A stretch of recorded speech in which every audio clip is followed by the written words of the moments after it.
Hello friends, आज हम बात करेंगे जो पेशेंट होते हैं उनको हम इन्फेक्शन से कैसे बचा सकते हैं, हॉस्पिटल इन्फेक्शन से कैसे बचा सकते हैं।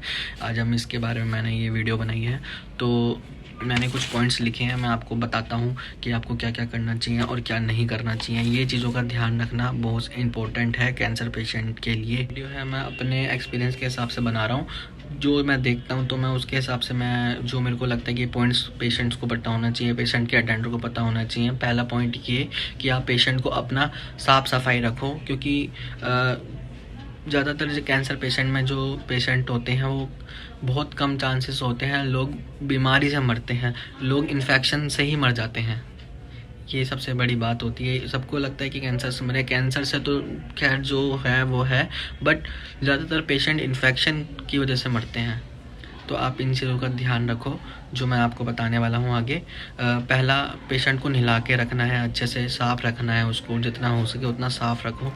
उसके कपड़े डेली बदलो उसके कपड़े में से स्मेल नहीं आना चाहिए, ठीक है। और नेल्स हमेशा उस पेशेंट के कटे होने चाहिए, क्योंकि कई बार पेशेंट क्या होता है कि स्टेबल हो जाता है तो फिर वो खाने की कोशिश करता है, तो उसके नेल्स बड़े होते हैं, गंदे होते हैं, क्योंकि पेशेंट तो जा नहीं रहा है बार बार इधर उधर, तो वो काट नहीं पाता। तो उनके नेल कटे होने चाहिए पेशेंट के, उनमें काला काला नहीं जमा होना चाहिए बिल्कुल भी। हाथ के, पैर के, दोनों जगहों के नेल्स कटे होने चाहिए। दूसरी चीज़ आपको ध्यान रखना है कि अगर पेशेंट बेड साइड पे ही रहता है 24 घंटे 24 आवर्स, वो नहीं हिल पा रहा है, नहीं जा पा रहा है वॉशरूम, तो आपको उसकी स्पॉन्जिंग करनी है। स्पॉन्जिंग क्या होता है कि एक टब के अंदर आप उसको गुनगुने पानी लो, गुनगुने पानी के अंदर 2 ढक्कन बेटाडीन डालो, एंटीसेप्टिक सॉल्यूशन डालो, उसके अंदर अपना गॉज़ लो या कॉटन लो या फिर कोई गीला कपड़ा लो, उससे पेशेंट को अच्छे से उसको साफ़ करो अच्छे से, क्योंकि वो उठ नहीं सकता, तो उसको अच्छे से जहाँ जहाँ आपका हाथ पहुँच सकता है, जहाँ आप उसको कर सकते हो, उसको क्लीन करो, ठीक है। और सेकंड चीज़ आपको क्या करना है कि आपने जब उस पेशेंट को स्पॉन्जिंग कर ली, स्पॉन्जिंग करने के बाद आपको करना क्या है, ऑयलिंग करो, ऑयल लगाओ उसकी बॉडी पे। उसकी स्किन ड्राई नहीं रहनी चाहिए, ड्राई रहती है तो फिर जो नर्सिंग स्टाफ होता है, नर्सिंग ऑफिसर होता है या डॉक्टर जब कैनुला लगाने जाता है तो उसकी स्किन ड्राई होती है, तो कॉटन में से ऐसा काला काला निकलता है। मैं आपको दिखाऊंगा फ़ोटो, यहाँ पे देखो, इधर दिखाई भी दे रहा है, ठीक है। तो ये नहीं होना चाहिए। कोई पेशेंट जो बेड साइड वॉशरूम करता है तो आपको क्या करना है, जो वॉशरूम का जो उसका पोर्ट होता है, जो टॉयलेट कंटेनर होता है, उसको आप क्या करो कि अगर पेशेंट ने एक बार यूरिन पास कर दिया है, उसके बाद आप उसको डिस्कार्ड करने जा रहे हो, मतलब फ्लश करने जा रहे हो, तो फिर आप उसको क्या करो, उसको वहीं पे ही क्लीन करके फिर दोबारा लेके आओ। ये नहीं कि आपने डिस्कार्ड कर दिया और उठा करके मग ऐसे लेके आ गया बेड साइड पे, फिर वो स्मेल होती है।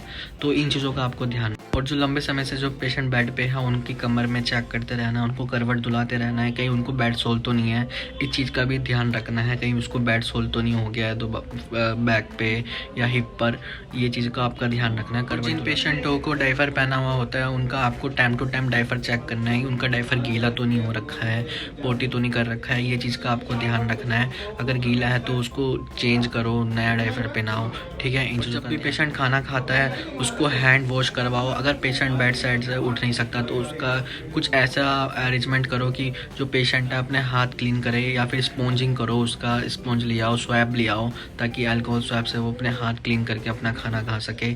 और क्या खाने में देना है इसकी वीडियो मैंने बना रखी है, तो आप उसको जा करके देख सकते हो। और पेशेंट की जो बेड साइड है वो क्लीन होनी चाहिए, गंदी नहीं होनी चाहिए, आपको ध्यान रखना है। या फिर हॉस्पिटल स्टाफ को बोलना है कि हमारा बेड साइड कोई भी उसका यूरिन या फिर कोई भी फ्लूइड उसका बेड्स के आसपास गिरा नहीं होना चाहिए, ये चीज़ का आपको ध्यान रखना है, ठीक है। और ड्रॉरों में कीड़े नहीं होने चाहिए, बिल्कुल भी कीड़े नहीं होने चाहिए। सब्जियां ऐसे नहीं पड़ी होनी चाहिए, कोई फ्रूट्स ऐसे पड़ा नहीं होना चाहिए जिसमें से कीड़े निकलें, ठीक है। इन चीज़ों का भी ध्यान रखना है। और पेशेंट के आसपास कम से कम रिलेटिव्स जाओ, इन पेशेंटों की इम्यूनिटी थोड़ी कम होती है, तो आप हो सके तो एक ही बंदा रुको एक पेशेंट के साथ जो उसका केयर कर सके, ठीक है।